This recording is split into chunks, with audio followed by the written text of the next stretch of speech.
Assalamu alaikum students, I am Gazanfar Ali, your chemistry teacher, and welcome to Chemistry by Gazanfar Ali YouTube channel. Today we are going to discuss about the oxidation reactions of benzene.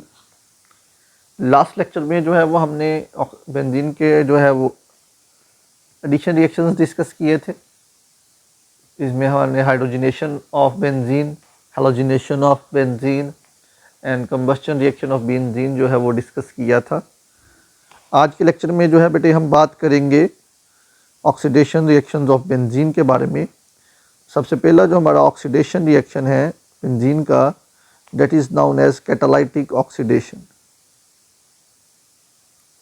Catalytic oxidation हम इसको क्यों कह रहे हैं? क्योंकि यहाँ पे जो है वो हम ऑक्सीडेशन करवाएंगे in the presence of catalyst. Oxidation किसे कहते हैं बेटा? एडिशन ऑफ ऑक्सीजन को catalytic oxidation, the addition of oxygen in the presence of catalyst. अब यहाँ पे आपको पता है जो बेंजीन है हमारा, ये एक रेजोनेंस स्टेबलाइज्ड मॉलिक्यूल है, तो इसकी जो ऑक्सीडेशन करवाना है वो काफ़ी मुश्किल काम है, क्योंकि रिएक्शन इतने इजीली नहीं देता रेजोनेंस स्टेबलाइज्ड होने की वजह से। तो पोटाशियम परमैंगनेट या पोटाशियम डाइक्रोमेट जैसे अगर हम ऑक्सीडाइजिंग एजेंट्स यूज़ करते हैं तो बेंजीन जो है वो ऑक्सीडेशन रिएक्शन नहीं देगा, क्योंकि बेंजीन जो है वो रेजोनेंस स्टेबलाइज्ड मॉलिक्यूल है। तो बेंजीन की ऑक्सीडेशन के लिए हमें कोई और स्ट्रॉन्ग ऑक्सीडाइजिंग एजेंट यूज़ करना पड़ेगा, एट सर्टेन हाई टेम्परेचर जो है वो रिएक्शन करवाना पड़ेगा, फिर जाके जो है वो बेंजीन जो है वो अपनी एरोमेटिसिटी को लूज करेगा और ऑक्सीडेशन रिएक्शन देगा। तो यहाँ आपने बात याद रखनी है कि जो बेंजीन है वो ऑक्सीडेशन के लिए ना तो वो KMnO4 के साथ रिएक्शन देगा, जो कि एक स्ट्रॉन्ग ऑक्सीडाइजिंग एजेंट है पोटाशियम परमैंगनेट, और ना पोटाशियम डाइक्रोमेट के साथ रिएक्शन देगा, क्योंकि बेंजीन एक रेजोनेंस स्टेबलाइज्ड मॉलिक्यूल है।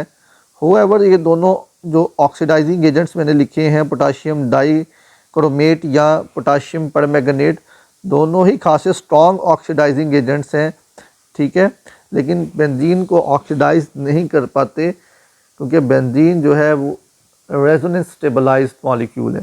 तो इसके लिए जो हम रिएजेंट यूज़ करेंगे इसकी ऑक्सीडेशन के लिए, जो आप रिएजेंट यूज़ करेंगे वो बेटे क्या होगा? Vanadium pentoxide. तो वनेडियम पेंटाऑक्साइड के साथ हम इसकी क्या करवाएंगे? हम इसकी ऑक्सीडेशन करवाएंगे V2O5। तो ये सर्टेन जो है वो हम कैटलिस्ट के तौर पे इसको हम यूज़ करेंगे वनेडियम पेंटाऑक्साइड को। 450 सेल्सियस टेम्परेचर पे ऑलमोस्ट ये रिएक्शन होगा और बेंजीन जो है वो अपनी एरोमेटिसिटी क्या कर देगा? लूस्ट कर देगा। जैसे ही हम बेंजीन की जो है वो क्या करवाएंगे? ऑक्सीडेशन करवाएंगे वनेडियम पेंटाऑक्साइड की प्रेजेंस में, तो हमारे पास क्या बनेगा बेटा?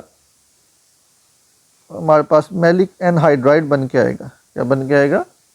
Maleic anhydride.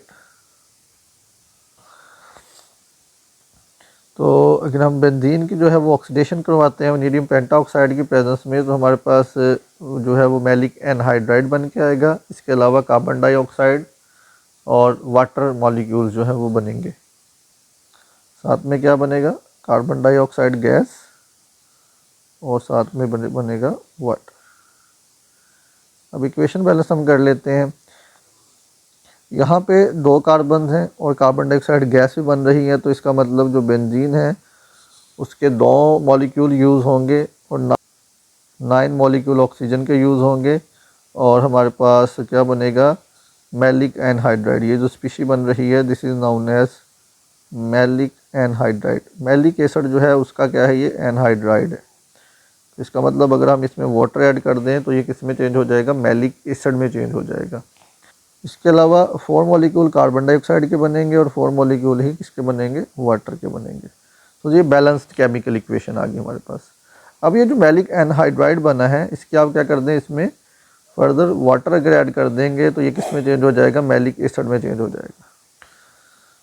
तो इस मैलिक एनहाइड्राइड में अगर आप बेटे वाटर ऐड कर देते हैं, जो मैलिक एनहाइड्राइड है ये किस में चेंज हो जाएगा बेटा? ये मैलिक एसिड में चेंज हो जाएगा। इसमें HC double bond HC single bond COOH COOH। ठीक है, ये जो बना है ये क्या कहलाता है, this is known as maleic acid. Maleic anhydride की अगर आप हाइड्रेशन करवा देंगे तो किस में चेंज हो जाएगा, मैलिक एसिड में चेंज हो जाएगा। नहीं, सेकेंड रिएक्शन है बेटे ओजोनोलाइसिस। बेंजीन की अगर आप क्या करवाते हैं, ओजोनोलाइसिस करवाते हैं, तो आपके पास जो फाइनल प्रोडक्ट बन के आती है वो क्या बन के आती है, ग्लाइओक्सल। क्या बन के आती है, ग्लाइओक्सल। अब देखिए कैसे बनता है, थोड़ा सा आपने समझना है इसके मेथड को। सबसे पहले तो आप बनाए बेंजीन, ये हमारे पास आ गई हमारी बेंजीन रिंग बेटा।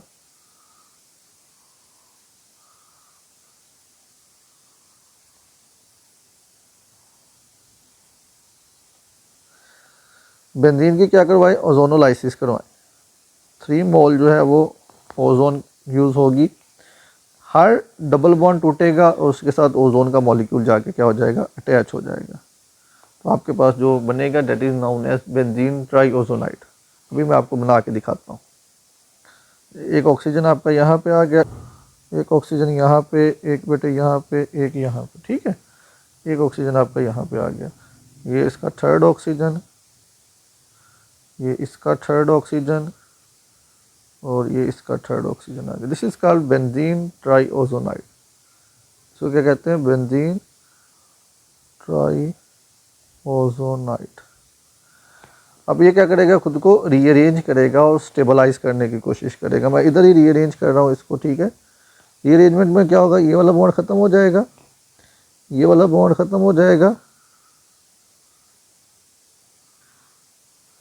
और यहाँ पे दो ऑक्सीजन में एक नया बॉन्ड जनरेट हो जाएगा, और दूसरा आपका ऑक्सीजन मॉलिक्यूल इधर जाके अटैच हो जाएगा। इस तरह से रीअरेंजमेंट होगी हर जगह पे। जैसे ये बॉन्ड ख़त्म होगा, ये दोनों ख़त्म हो जाएंगे बॉन्ड।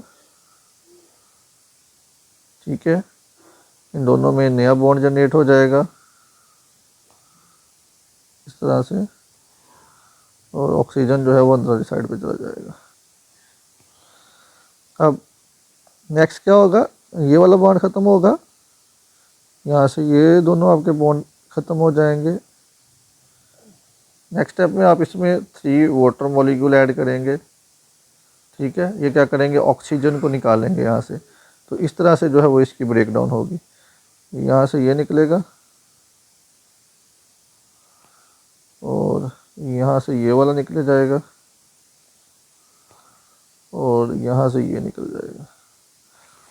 तो ये सेंटर वाले जो 3 ऑक्सीजन एटम्स हैं, ये क्या करेंगे, वाटर के साथ रिएक्ट करेंगे, और यहाँ से 3 हाइड्रोजन पर ऑक्साइड के मॉलिक्यूल बनेंगे। तो बाकी जो बचा वो क्या होगा, वो आपका होगा ग्लाइओक्सल। के पास 3 जो है वो ग्लाइओक्सल के मॉलिक्यूल बनेंगे। CHO single bond CHO, 3 molecule बनेंगे। ठीक है, इसको हम कहते हैं ग्लाइओक्सल। तो ये जो है ये क्या कहलाता है, ये ओजोनोलाइसिस कहलाता है। ठीक है, बेंजीन जो है उसमें आप ओजोन ऐड करेंगे। ठीक है, 3 मॉलिक्यूल, तो वो आपके पास बेंजीन ट्राइओजोनाइड बनेगा, वो खुद को रीअरेंज करेगा एक स्टेबल मॉलिक्यूल में। उसके बाद आप उसमें वाटर ऐड करेंगे, हाइड्रेशन करवाएंगे, तो उसमें से 3 जो है वो हाइड्रोजन पेरोक्साइड के मॉलिक्यूल निकल जाएंगे। बाकी जो बचेगा वो आपका क्या होगा, ग्लाइओक्सल। देखिए ये एक कार्बन है, ये दूसरा कार्बन है, ज़रा प्रोमिनेंट करके दिखा दूँ आपको। ये एक कार्बन पड़ा हुआ है, ये दूसरा कार्बन है। ठीक है, तो बाकी आपका क्या बन जाएगा, carbon double bond oxygen. Third है बेटे साइड चेन ऑक्सीडेशन। देखिए साइड चेन ऑक्सीडेशन में जो आप ऑक्सीडाइजिंग एजेंट्स यूज़ करेंगे वो कौन से होंगे, वो पोटाशियम डाइक्रोमेट आप यूज़ कर सकते हैं, KMnO4 यूज़ कर सकते हैं, potassium permanganate K2Cr2O7 acidic media में यूज़ कर सकते हैं। ठीक है, ये क्या होगा, strong oxidising agent potassium permanganate और पोटाशियम डाइक्रोमेट यूज़ करेंगे। और बेंजीन की जो साइड चेन है वो ऑक्सीडाइज होगी, जो अल्काइल ग्रुप है वो ऑक्सीडाइज होगा। फॉर एग्जाम्पल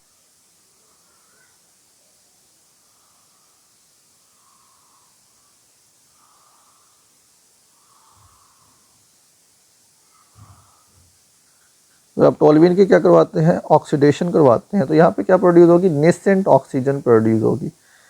रिएजेंट कौन सा यूज़ कर सकते हैं, रिएजेंट आप यूज़ करेंगे पोटाशियम परमैंगनेट और potassium dichromate in acidic media. ठीक है, तो आपके पास ये ऑक्सीडाइज हो जाएगा, किसमें ऑक्सीडाइज हो जाएगा, it will be oxidised into benzoic acid. किसमें ऑक्सीडाइज हो जाएगा, बेंजोइक एसिड में ऑक्सीडाइज हो जाएगा। क्या बन जाएगा ये, COOH। जो CH3 ग्रुप था ये वाला आपका, ये किस में ऑक्सीडाइज हो गया बेटा, ये COOH में ऑक्सीडाइज हो गया। ठीक है, ये क्या बन गया, बेंजोइक एसिड। यहाँ पे देखें आपके पास साथ में वाटर मॉलिक्यूल बनेगा H2O और 3 नेसेंट ऑक्सीजन यहाँ पे यूज़ हो रही हैं। 2 इधर चली गई बेंजोइक एसिड में और एक जो है वाटर मॉलिक्यूल में आ गई। अगर मैं टोल्यूइन की बजाय कोई और जो है वो अल्काइल ग्रुप ले लेता हूँ, जैसे for example I will take CH2 single bond CH3। अब ये क्या है, इथाइल बेंजीन।